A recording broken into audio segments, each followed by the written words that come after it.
시청자 여러분 안녕하십니까? 복제TV 뉴스입니다. 2018 평창 동계 스페셜올림픽의 성공 개최를 위한 5주년 기념식이 서울 세종문화회관에서 열렸습니다. 첫 소식 하세인 기자입니다. 올해로 2013 평창 스페셜올림픽 세계 동계대회가 개최된 지 5년이 지났습니다. 이를 기념하기 위해 스페셜올림픽 코리아가 5주년 기념식을 개최했습니다. 5주년 기념식에는 발달장애인 선수와 가족 등 250여 명이 참석한 가운데 5주년 기념 영상 시청과 발달장애인 예술가들이 다양한 공연을 펼쳤습니다.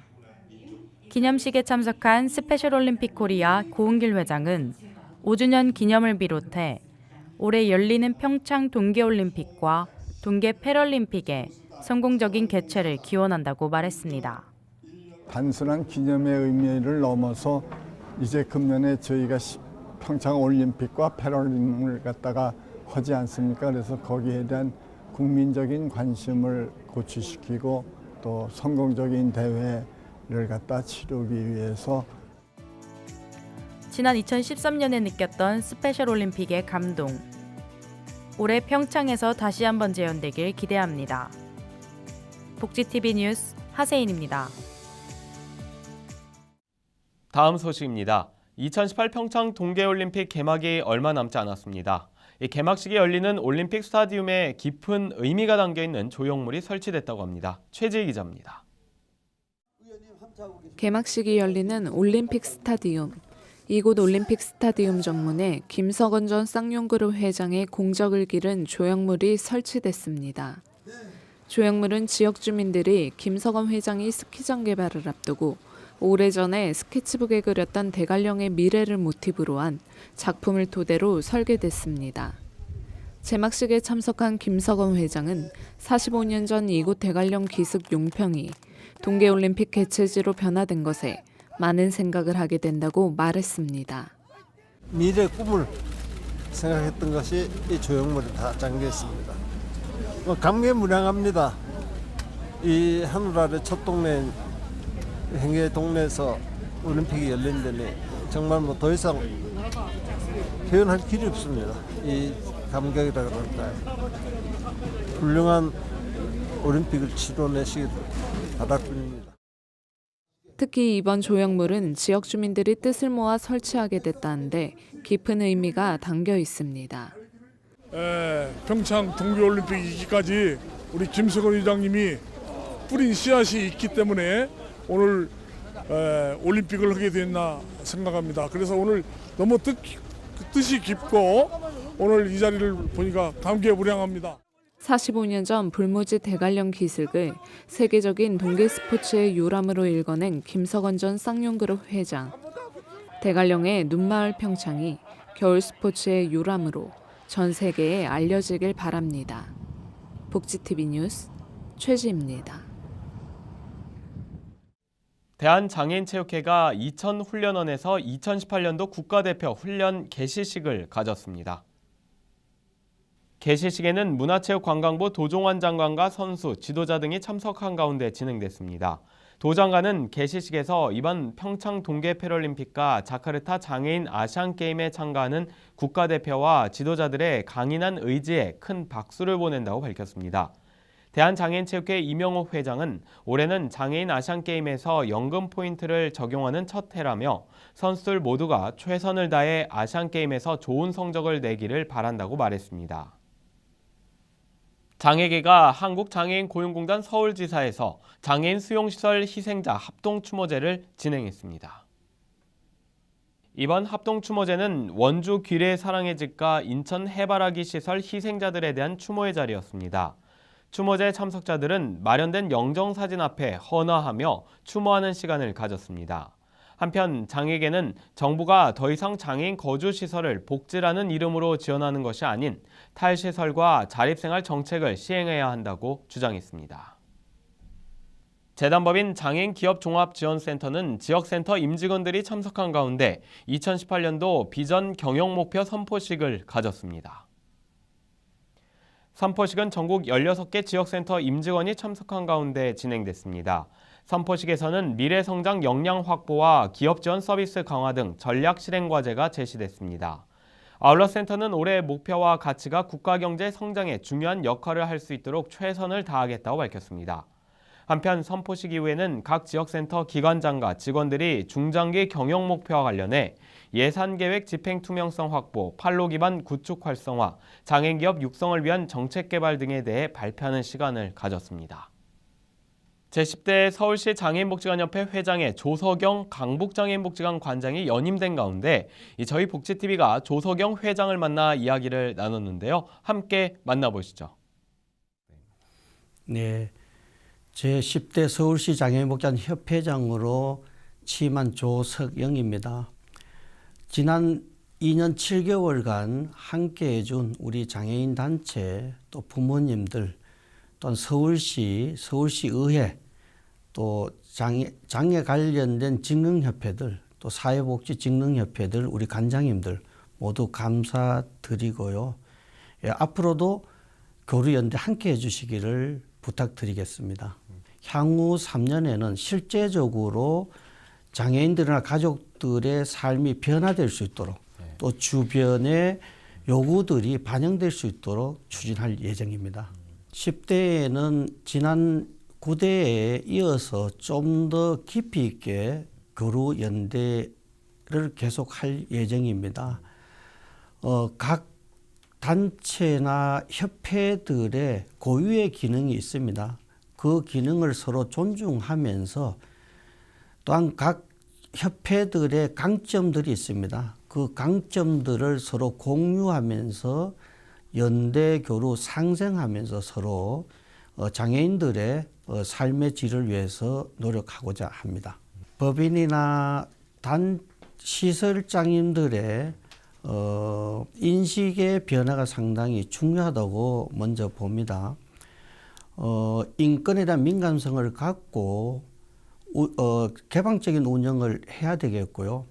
또 만약에 또 어떤 사건이 일어나면은 정말 정확하게 확인하고 또한 잘못했으면은 사과하고 함께 대처해 나가는 방법들이 필요하다고 이렇게 보고 있고요. 무엇보다도 또 중요한 거는 지속적인 교육이 필요하다고 보겠습니다. 일회성이 아니라 지속적으로 인권에 관련된 교육이 필요하겠고요. 그걸 통해서 모든 종사자들뿐만 아니라 관장님들의 인식 전환들이 필요하다고 보겠습니다. 장애인 복지관의 역사가 이제 36년 지났습니다. 나름대로 장애인들의 행복한 삶을 위해서 끊임없이 노력을 해왔지만은 이 빠른 장애인 복지 환경 변화에 좀 부족한 점이 있을 수도 있었겠고 또 빠르게 변화하지 못한 부분도 있었을 것 같습니다. 하지만 장애인 복지관은 지역에서 많은 역할을 해왔고 또 앞으로 많은 역할이 주어지고 있습니다. 좀 늦더라도 우리 종사자들을 믿고 함께 해주시기를 바라겠고요. 예. 지금까지 서울시 장애인복지관협회 조석영 회장과의 인터뷰였습니다. 2월 말부터는 대학교에는 새학기가 시작되고 입학식도 열리는데요. 이 장애대학생들의 학교 생활을 돕는 장애지원센터. 오늘은 충북대학교 장애지원센터를 가보겠습니다. 이재영 기자입니다. 벽 한쪽에 글씨가 적힌 작은 포스트잇들이 나란히 붙어 있습니다. 제일 먼저 비슷한 공감대를 형성하고 다른 장애에 대한 이해라는 문구가 눈에 들어왔는데요. 이곳은 충북대학교 부속시설인 장애지원센터로 장애 학생들에게 편의시설을 지원하며 상담을 비롯해 학습, 진로, 생활, 이동 지원 등 여러 가지 맞춤 지원 프로그램을 시행하고 있습니다. 여러 가지 그 프로그램들이 있습니다. 아주 많은데 그중에 하나만 예를 들자면 인턴 트레이닝 프로그램이 있어요. 그래서 그 예를 들면은 충청북도에 그 직접 그 인턴십을 받는 코스가 있어요. 그렇게 해서 취직하는데 미리 연습해 보는 그런 훈련도 되고 이곳에 다니는 장애 학생들은 차별과 구분 없는 공간에서 서로 공감하고 이해하며 재활과 학습을 위해 도움을 줍니다. 특히 장애지원센터에서 유독 눈에 들어온 것은 베리어 프리 룸인데요. 물리적 제도적 장벽을 허물자는 의미의 운동인 베리어 프리의 이름을 붙여 이곳에선 장애의 유무나 연령 등 관계없이 누구나 편히 휴식을 취할 수 있는 공간을 만들었습니다. 룸은 전동으로 이뤄진 3단계 전동 침대, 높낮이 조절 책상, 싱크대 등으로 구성되어 있습니다. 또한 학생들이 자료 검색과 인터넷 강의를 들을 수 있도록 터치식 모니터를 배치해 효율적인 학습 공간인 멀티미디어실과 재활과 운동을 통해 체력 증진을 하기 위한 헬스실, 소리를 듣는 능력을 평가하는 청력 검사실이 구성되어 있습니다. 멀티미디어실 뒤편에는 학생들이 사용 가능한 여러 대의 휠체어가 구비되어 있는데요. 특히 스탠딩 휠체어가 눈에 들어왔습니다. 스탠딩 휠체어는 하지장애가 있는 학생들이 사용하는 일반 휠체어 기능에 위자를 세워 고정시킨 보완된 휠체어로 기계의 힘을 빌려 학생들이 수업 시간에 일어서서 발표를 할 수 있도록 도와줍니다. 장애, 비장애 이렇게 구분을 하기보다는 함께 한다는 생각을 갖는 게 되게 중요한 것 같아요. 꼭 장애가 있으면 특별하다라고 생각을 하는데 한편 장애지원센터는 지난 2005년 장애 학생의 교육 환경 및 생활 여건을 개선하고자 설립됐습니다. 복지TV 뉴스 이재현입니다. 다음 소식입니다. 전라남도가 조속한 지방분권 개헌 촉구를 위해 전라남도 지자체들과 함께 공동 대응에 나섰습니다. 최민아 기자입니다. 문재인 정부가 국정시책 중 하나인 지방자치 및 풀뿌리 민주주의 실현을 도모하겠다고 약속한 가운데 전라남도 각 지자체에서는 지방분권 개헌 촉구에 대한 결의를 이끌고 있습니다.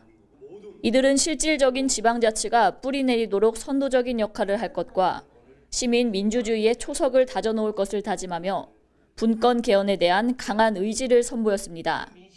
지방분권 결의대회가 열린 고흥에서는 평소 지방분권에 대해 잘 몰랐던 점을 알 수 있도록 돕는 시간을 가지며 국민들과의 공감대를 형성했습니다.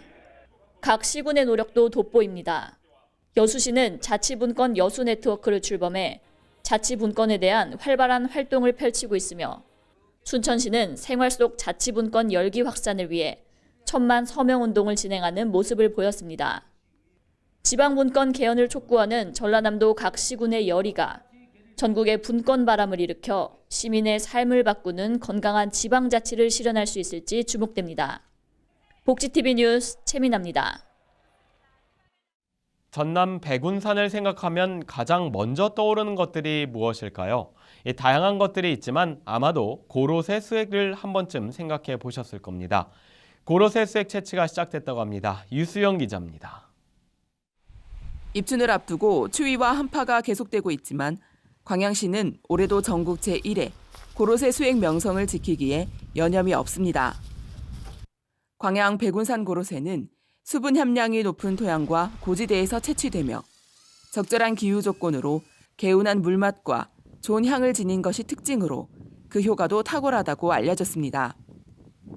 몸에 좋은 무기질과 게르마늄 성분도 다량 함유돼 있어 각종 성인병과 항암 예방에도 으뜸으로 전해지고 있습니다. 우리 간양시 고로쇠 협회는 보다 청결하고 신선하고 위생적인 고로쇠를 생산하기 위하여 이런 시스템을 이용하여 소비자에게 공급하고 있습니다. 전국에서 제일 가는 고로쇠가 될 수 있도록 최선의 노력을 다하겠습니다. 소비자들이 안심하고 마실 수 있도록 정제 과정을 거친 수액만을 시중에 유통 판매하며 품질 향상에 노력을 기울였으며 고로쇠 수액 채취는 올해 3월 말까지 계속됩니다. 채취에서 유통 단계까지 심혈을 기울여 탄생한 광양의 명물 백운산 고로쇠가 농가 소득 증대는 물론 지역 경제에도 효자 노릇을 할 수 있을지 귀추가 주목됩니다. 복지TV 뉴스 유수연입니다. 순천시의 미나리 재배 농가들이 순천시의 맑은 물 공급 사업을 계기로 양질의 농업용수를 제공받게 됐습니다. 최민아 기자가 소개합니다. 순천만 미나리 재배 농가의 오랜 수건 사업이었던 이사천 맑은 물 공급 사업이 완료됨에 따라 이제 농가들은 양질의 용수를 제공받게 되며 소득 증대로까지 이어질 전망입니다. 그동안 재배 면적이 확대되며 친환경 재배에 어려움을 겪었는데 이번 사업을 통해 순천만 인근 도사동을 중심으로 89농가에 하루 2,000톤의 하천수를 공급하게 된 것입니다. 현대화 자동화에 중점적으로 투자할 계획입니다. 영농일지 작성 방법에서부터 다양한 교육을 실시해서 전 농가가 친환경 인증이 획득할 수 있도록 최선의 노력을 다하겠습니다. 순천을 대표하는 고소득 전략 작목인 순천만 미나리는 향이 독특하고 비타민과 섬유질이 풍부해 소비자들에게 큰 인기를 얻고 있습니다. 복지TV 뉴스 최민아입니다. 무술년 새해를 맞아 여수시가 미래가 더 기다려지는 도시로 성장하기 위해 힘쓸 것을 다짐하며 이 신년 기자회견을 열었습니다. 기자회견에서 우선 여수시는 해양 관광 활성화에 따른 여수의 도시 브랜드 상승, 시민 소통 활성화, 청렴도 도내 시단위 3년 연속 1위 등 이 한 해 동안의 주요 성과를 밝혔습니다. 이어 2018년도 최우선 시정 현안은 시민 중심 관광 정책으로 관광 활성화의 혜택을 여수 시민 모두가 누릴 수 있도록 만들 것을 약속했습니다. 이 밖에도 여수시는 자치 역량 강화와 일자리 창출, 시민 건강권 보호도 강조하며 시민과 함께 성장하는 여수의 면모를 보이겠다고 말했습니다.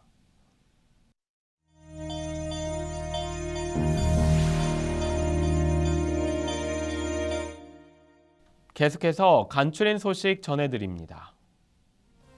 보건복지부는 올해부터 저소득 보훈 대상자에 대한 수급권을 강화하겠다고 밝혔습니다. 이를 위해 복지부는 참전 유공자에 대한 예우와 생계 안정을 위한 시행령을 개정하고 참전 명예수당에 대한 기초생활보장 소득공제를 확대했습니다. 또한 생활이 어려운 독립유공자 후손들에게 지급하는 생활지원금에 대해서도 이 기초생활소득인정 산정에 포함하지 않기로 했습니다. 보건복지부는 국내 중소병원의 재난관리와 관련한 인증평가 신청률이 매우 낮다고 밝혔습니다. 특히 복지부는 요양병원과 정신병원은 의료기관 인증 의무기관이지만 병원급 의료기관은 자율적으로 인증평가를 신청하고 있는 실정이라고 말했습니다. 한편 인증을 받기 위해서는 화재 안전관리를 위한 규정과 계획, 소방시설 설치 등의 항목을 모두 통과해야 한다고 말했습니다. 전라남도 고흥군이 농업인들의 편의를 위해 본격적인 드론 사업 육성에 나섰습니다. 이를 위해 고흥군은 드론 실증단지 구축과 정밀 농업서비스 사업화를 시작할 예정이라고 말했습니다. 경북 안동시의 대표 축제인 안동암 살얼음 축제가 성황리에 끝났습니다. 안동시는 이번 축제에 약 22만여 명의 관광객이 찾아왔다고 말했습니다. 한편 이번 축제를 담당한 추진위원회는 내년도에 보다 활성화시킬 수 있는 방안을 논의하기 위한 구체적 협의에 들어갔습니다. 이 밖의 소식은 장애인신문과 웰페어 뉴스 홈페이지를 통해 확인하실 수 있습니다.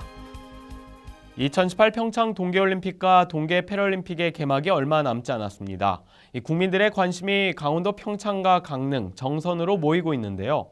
저희 복지TV와 장애인신문, 웰페어 뉴스도 이번 동계올림픽과 동계 패럴림픽의 성공 개최를 위해 함께하겠습니다.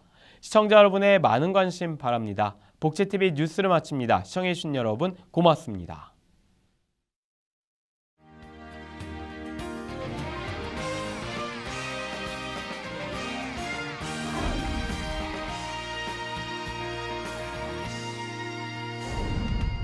성화봉송은 대회의 시작을 알리는 첫 번째 공식 행사로 성화는 그리스 고대 올림피아의 헤라 신전에서 채화돼 고대 올림픽의 발상지인 그리스를 거쳐 개최 도시의 올림픽 경기장까지 이어집니다. 이번 평창의 성화에는 의미 있는 숫자들이 숨겨져 있습니다. 먼저 완성된 숫자인 100에 새로운 지평을 여는 1을 더해 총 101일 동안 성화봉송을 진행하며 한반도 평화의 의미를 담아 남북 인구를 상징하는 7,500명의 주자가 평창의 해발 고도를 뜻하는 700mm의 성화봉을 들고 올림픽의 성공을 기원하는 염원을 담아 개최년도를 상징하는 2018km를 달리게 됩니다. 또한 올림픽 기간을 의미하는 17개의 시도를 경유합니다. 다양한 공송수단으로 대한민국 곳곳을 방문하는 성화봉송로는 전 세계에 대한민국의 숨겨진 가치를 알리게 됩니다. 모두를 빛나게 하는 불꽃이라는 평창 성화봉송의 슬로건처럼 언제나 어디서나 누구나 가지고 있는 꿈과 열정 그리고 미래를 비춰줄 것입니다.